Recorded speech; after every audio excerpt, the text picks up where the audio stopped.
Olá, gostaria de dar as boas-vindas para você que está aqui conosco em mais um Cultura Artística em Casa, a programação online da Cultura Artística, um conteúdo que é preparado para você acompanhar música de excelente qualidade e também muita informação na sua casa, em segurança, neste período de quarentena.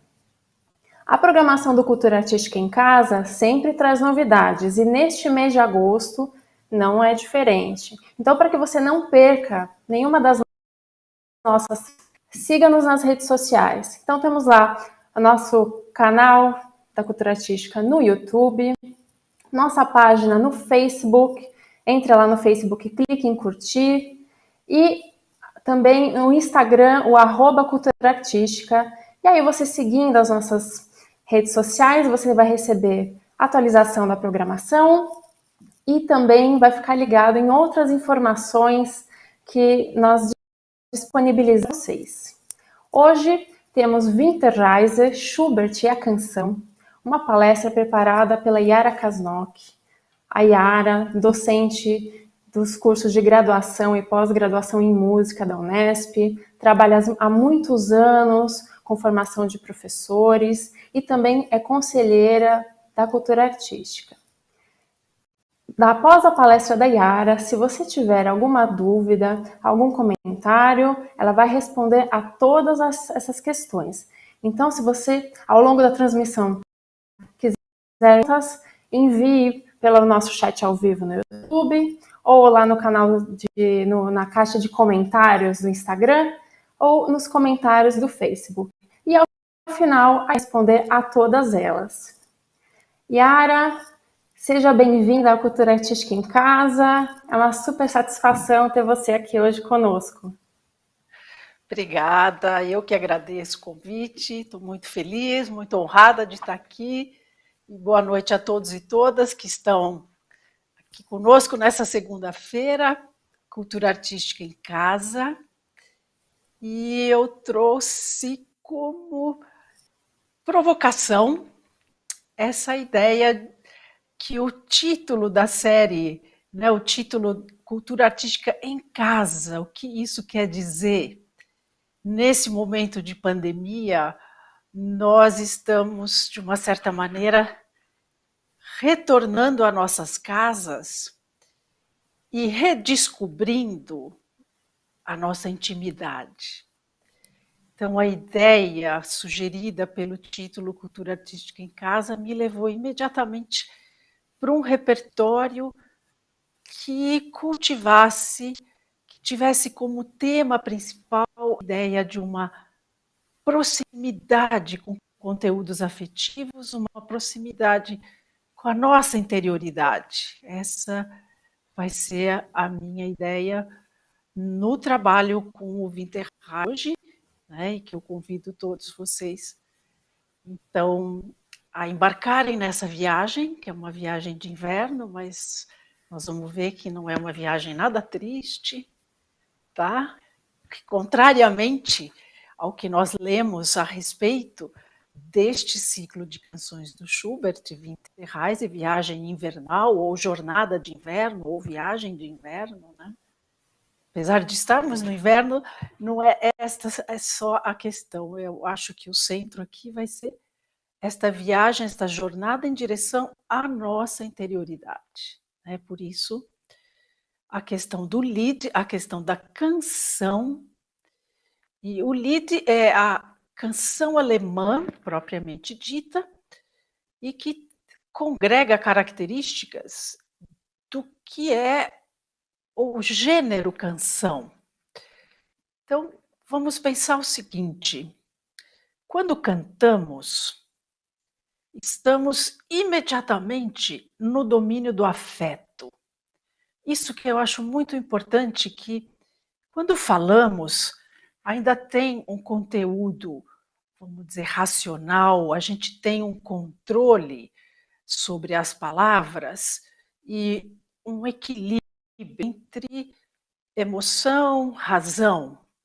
Mas quando cantamos, quando ouvimos uma canção, somos arremessados né, no mundo dos afetos. Então, essa é uma característica bastante importante. Quando ouvimos uma canção, nós já temos, junto com a compreensão racional das palavras, a vivência afetiva que nos é demandada o tempo todo, por cada palavra, por cada motivozinho melódico.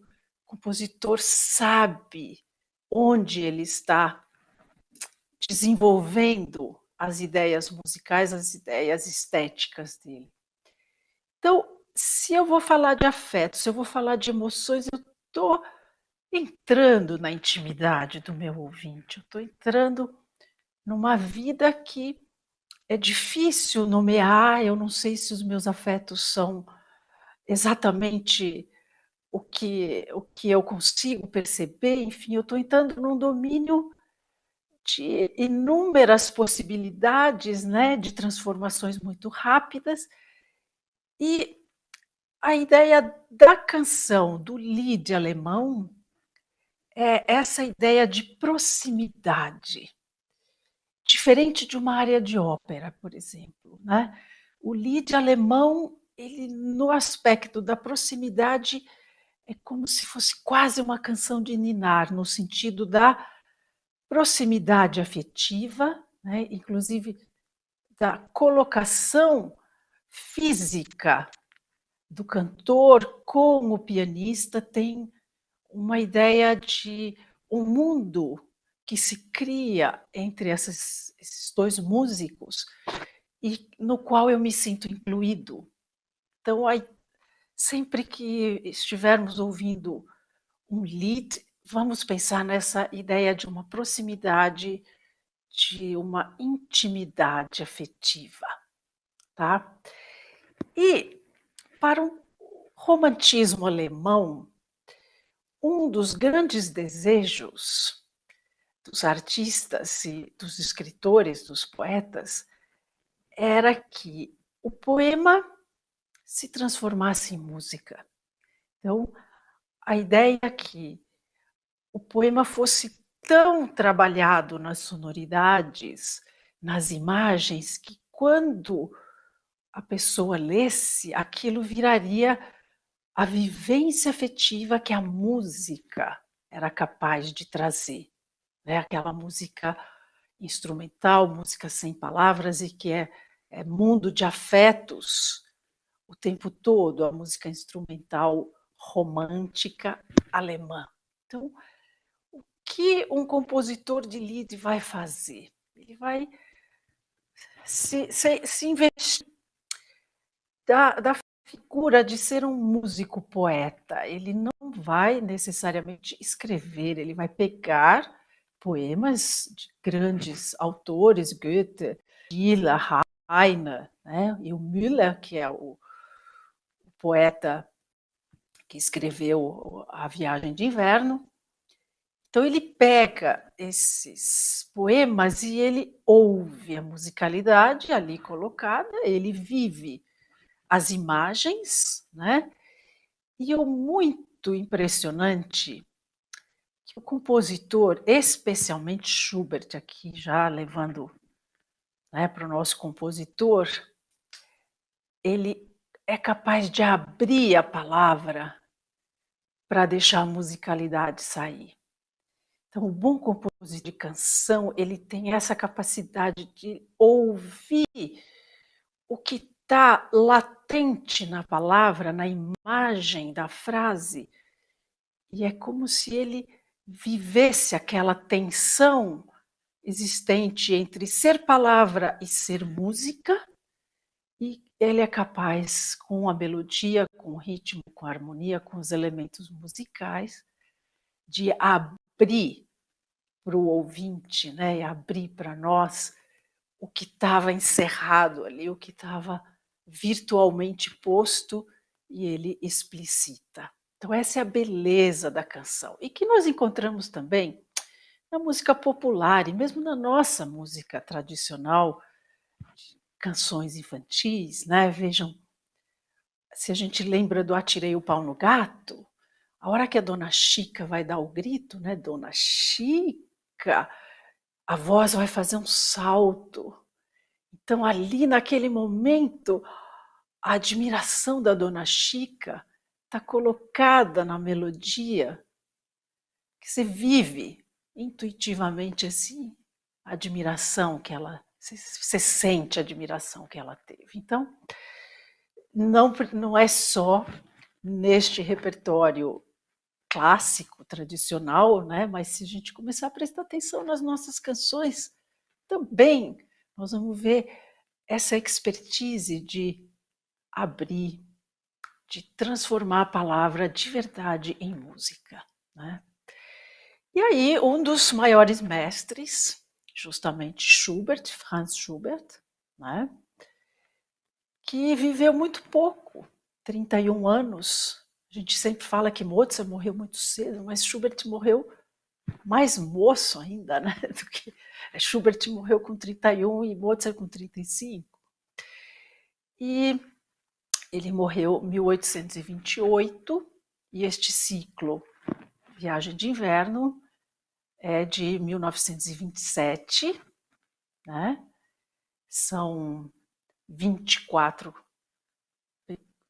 pequenas canções, porque é como se fossem essências de vivências afetivas. Aqui nós não temos nenhuma preocupação retórica de convencimento. Isto não é a proposta do ideário romântico, né?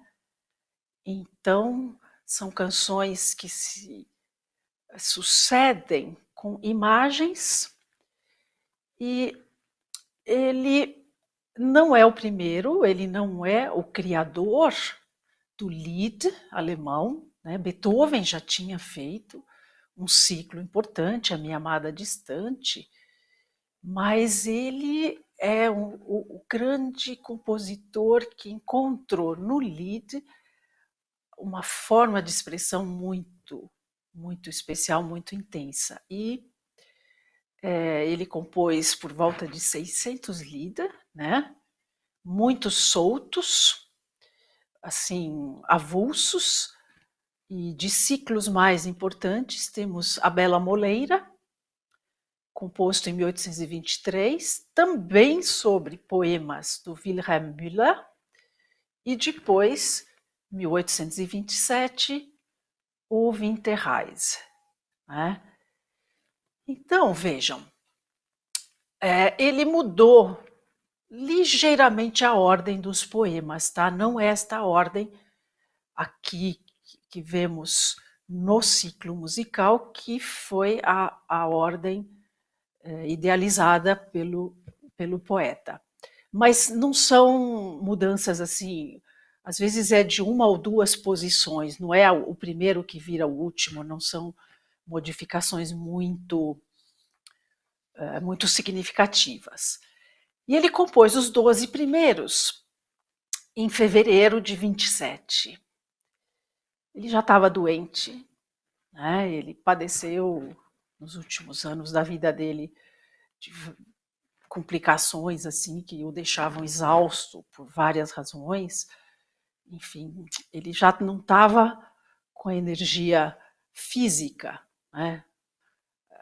Toda equilibrada, e então ele começou a escrever 12 poemas, 12 Lieder, em fevereiro de 27. Em março, Beethoven faleceu.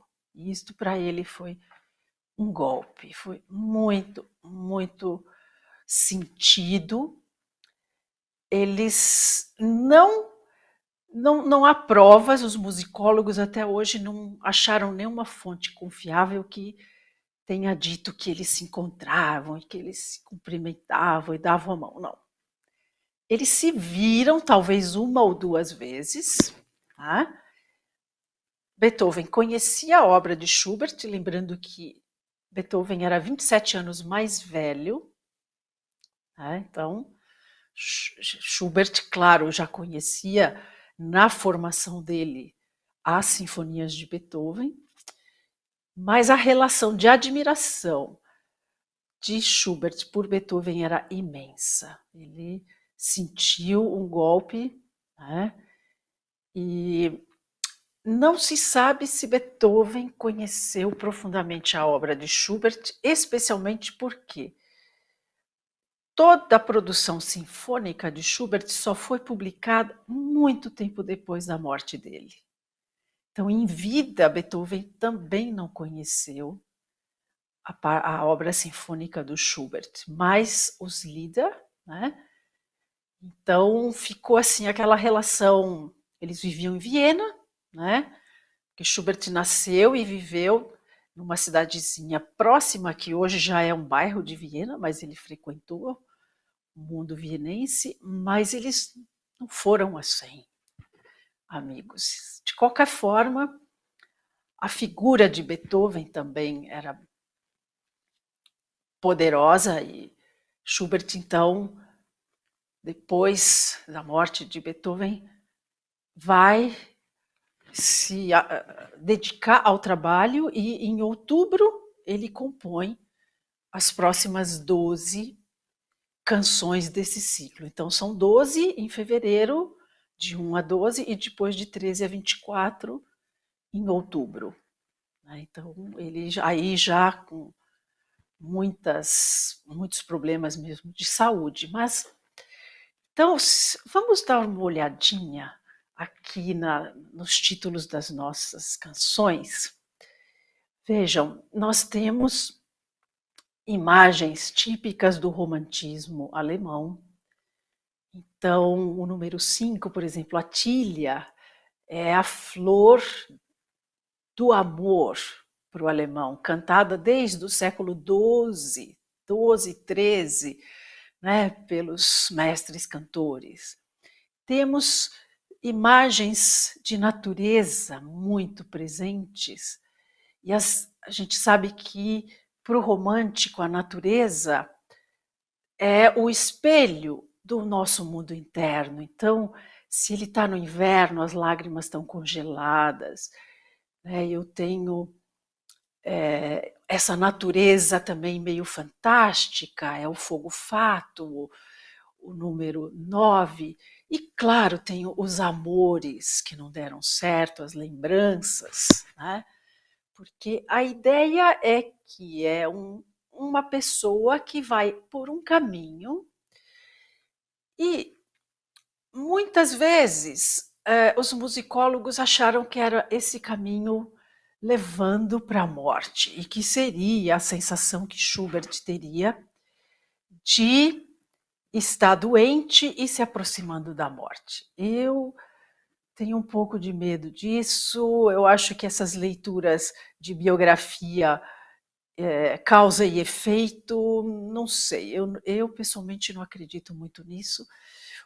E a minha proposta, na verdade, de vivência do Winterreise é uma viagem, sim, é uma jornada, mas em direção à nossa interioridade. Aquele silêncio que internamente nós temos, que é aquele momento de encontro assim, conosco, com a nossa história, com a nossa existência, e que é sempre um momento silencioso. Então é o que nós vemos nessa jornada, porque ele vai se desligando do 1 ao 12 da canção primeira à 12ª, ele vai se despedindo de uma certa maneira de lembranças, né, de passado dele. Então ele embarca numa ideia de encontro com a solidão, em que quanto mais ele se aprofunda, mais o que é externo, o que é exterior a ele, vai ficando para trás. Então o correio também, o corvo, tudo isso vai ficando para trás, e aí ele vai se encontrar no número 24, a canção final, com o único ser humano de toda essa jornada. E ele é um músico.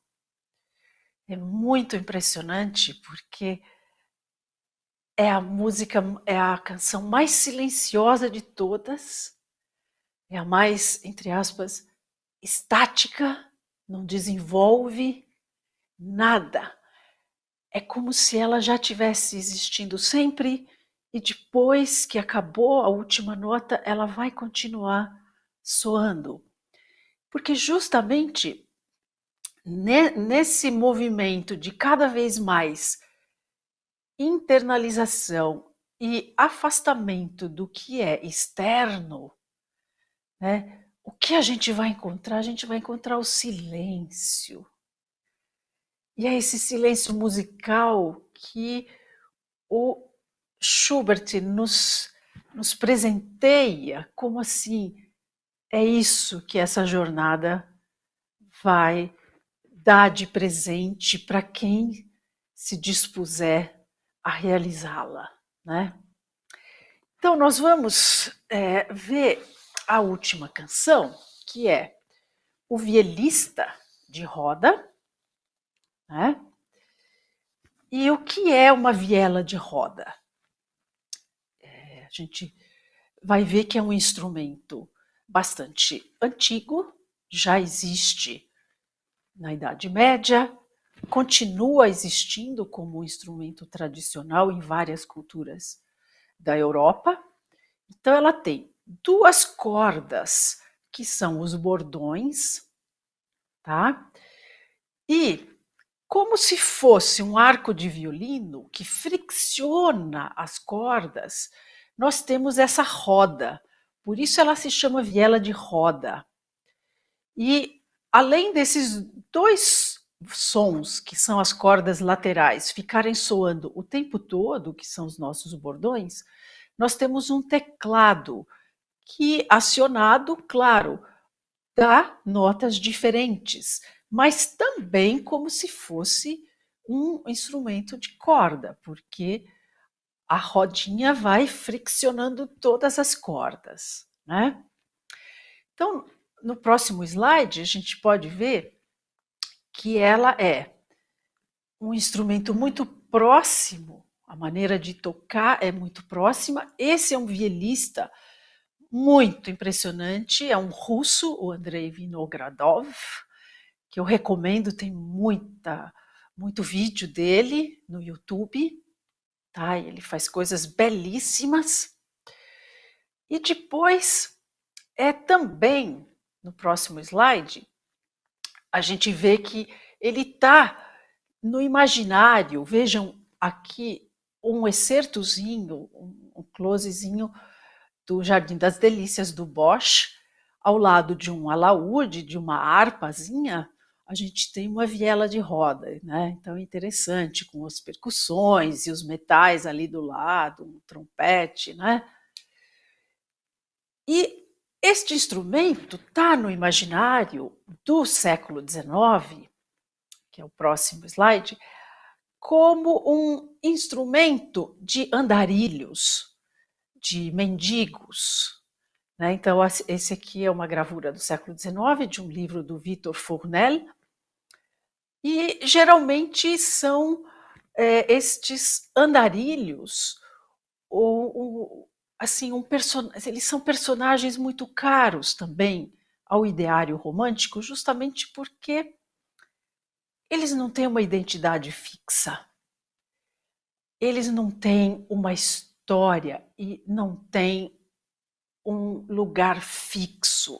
Eles são aquelas almas que procuram no mundo algum lugar, algum espaço, algum tempo para poderem se expressar.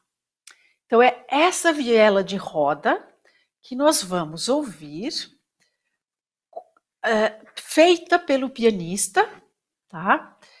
E neste caso, o Lied alemão vai ter no pianista, no piano, né, um companheiro insubstituível. O piano não é um acompanhador, é muito mais que isso. O piano é uma persona, é alguém tão importante quanto o cantor na criação desse todo de intimidade, de proximidade. Então, para você ser um pianista de que se dedica ao repertório do Lied, você tem que ter um trabalho todo especial, não é só tocar piano, né? Então, é o que nós vamos ouvir no Violista de Roda, né? Que o piano vai fazer então essa suave sonoridade e, para mim, ele é, na verdade, o instrumento e não o tocador da viela, porque ele encontra o tocador da viela, desculpa, ele encontra um instrumento, ele encontra aquela sonoridade que já existia e que vai continuar existindo.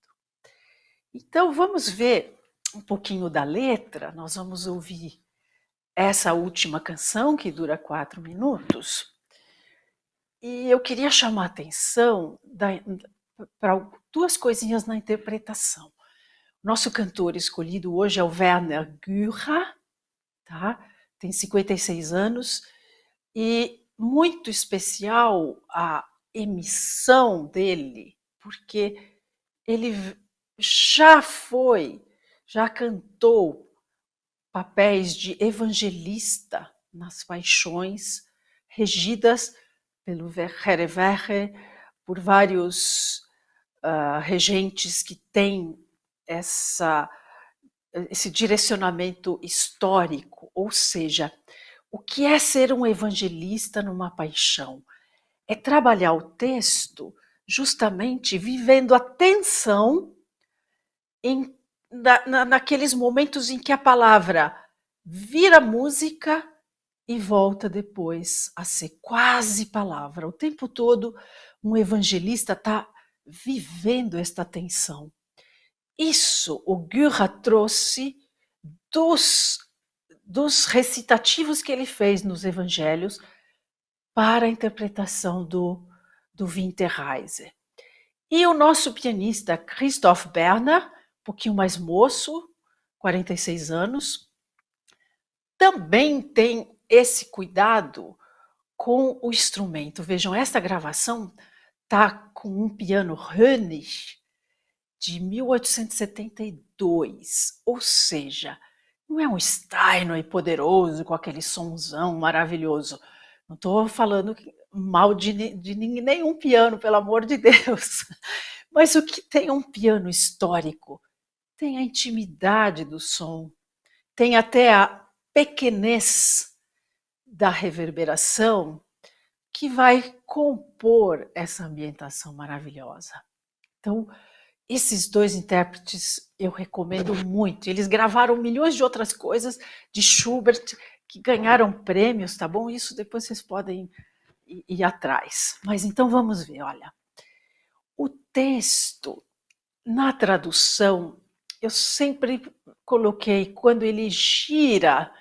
O girar na viela de roda é tocar, tá bom? Então, todas as vezes que a tradução trouxer o gesto dele tocar, ele gira, porque essa ideia de giro da roda traz uma sensação de infinitude, de uma coisa inexorável. Esse som já existia, vai continuar. Então, é muito importante a gente não perder o sentido do girar, tocar, tá? E aqui o verbo kann, em alemão, é o que ele sabe, mas é também o que ele consegue, né? Então ele, coitadinho, tá lá, tá com frio, os dedos rígidos, ele tá descalço e ele oscila e a melodia vai fazer tá, tá, tá, assim como se fosse um balanço, e o pequeno prato, que é onde ele ganhava as moedinhas, continua vazio, ninguém gosta de ouvi-lo. Ninguém repara nele, quer dizer, ele é mais um ninguém naquela paisagem gelada, né? E mesmo os cachorros rosnam à volta do velho homem. E aí depois a gente continua.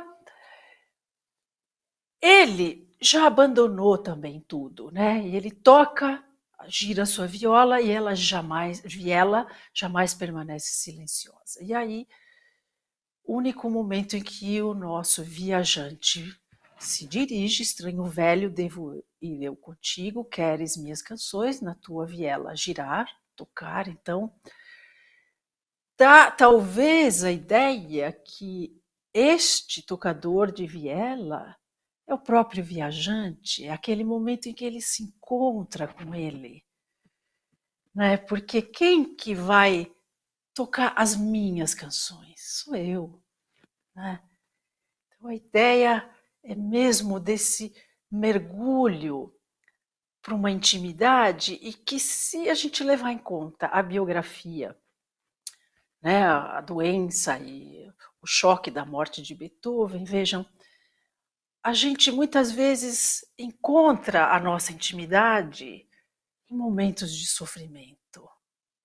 O nosso silêncio aparece em momentos de muito sofrimento, seja porque a gente foi arremessado ou a gente foi conduzido gradativamente a esse encontro conosco, né? Então, eu fico muitas vezes pensando, será que esse velho da viela não é ele mesmo, né? E quem é? Então, que fez essa viagem foi uma interioridade que fez, né? Não foi necessariamente uma pessoa. Então, essa ideia que a arte também nos proporciona. Eu tenho vivências internas de extrema intensidade e de encontros com quem? Né? Com outras subjetividades, com a minha, esse diálogo que só a arte propicia. E aqui, nessa maravilha desse Lied, nós vamos ouvir, então, essa estaticidade trazida por um piano que não desenvolve, é uma música realmente gelada neste sentido. Lembrar que o inverno na Europa é muito silencioso, né? Só que embaixo da neve tem muita vida esperando para, né, vir à tona, que acho que a nossa pandemia talvez nos faça isso, nos traga para esse silêncio, esse momento, para a gente descobrir que vida tem por baixo desse aparente momento de recolhimento, de isolamento, né? Então vamos ouvir, e aí, se vocês puderem ir seguindo com a letra, é bastante interessante, e para a gente aproveitar o máximo da dicção, da emissão, que ele profere cada palavra, cada sílaba, de uma maneira tão maravilhosa.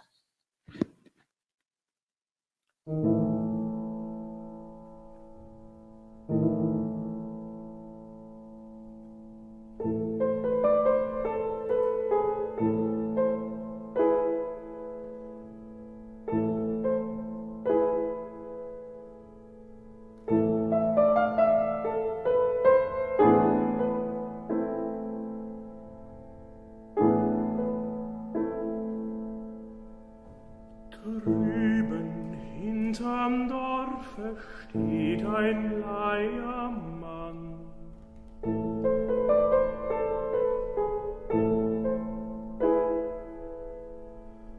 Und mit starren Fingern dreht er, was er kann.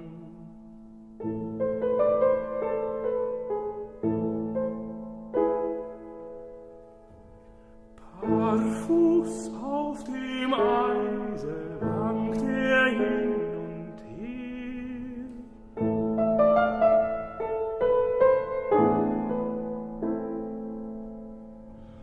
Und sein kleiner Teller bleibt ihm immer leer.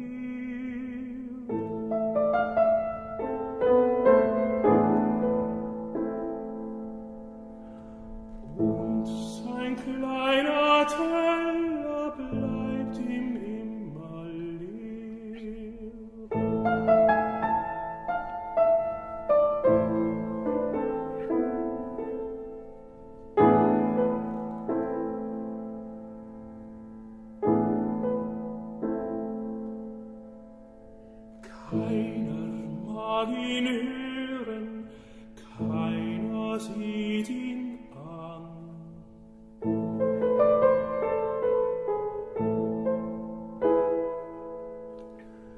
Und die Hunde knurren den alten Mann.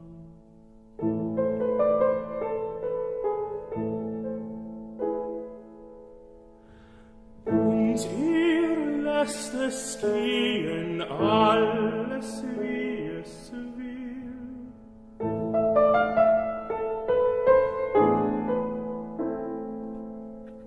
Dreht und seine Leier steht ihm nimmer still.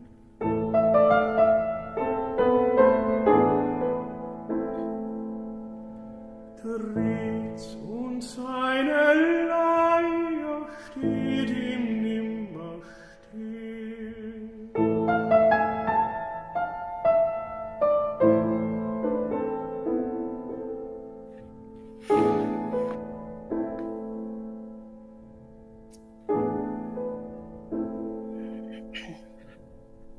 Wunderlicher Alter, soll ich mit dir gehen?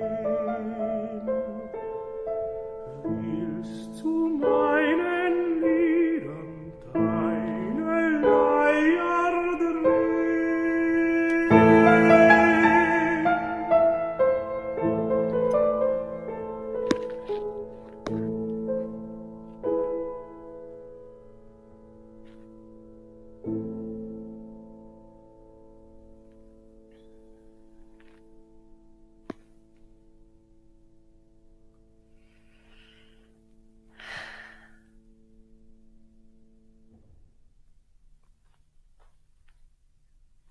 Obrigada.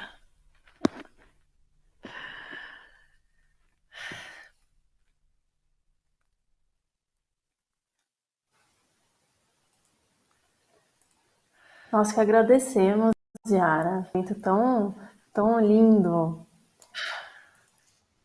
Temos aqui uma pergunta, Yara, do Marcelo Ferretti.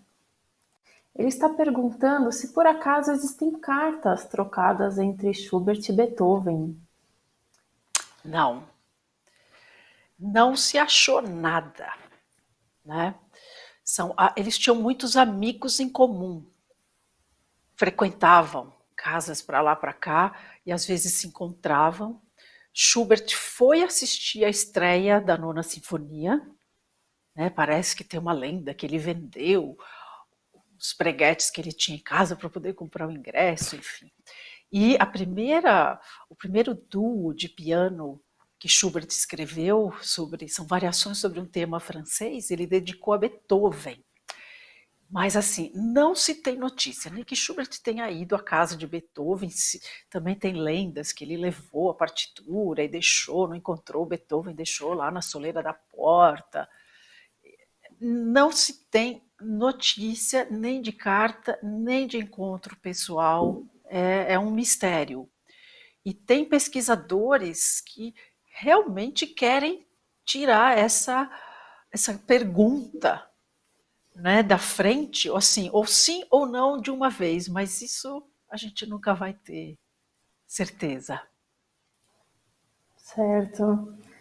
O que a gente sabe é a da admiração de Schubert por Beethoven, né? E mesmo de Beethoven, que teria comentado com amigos, com compositores, regentes, que eram amigos comuns, que sim, que Schubert era um grande compositor, mas nada além disso, né? Enfim, ficamos com a dúvida, né? E o estímulo à pesquisa aí. É verdade. E o desejo que vocês frequentem essa obra, né?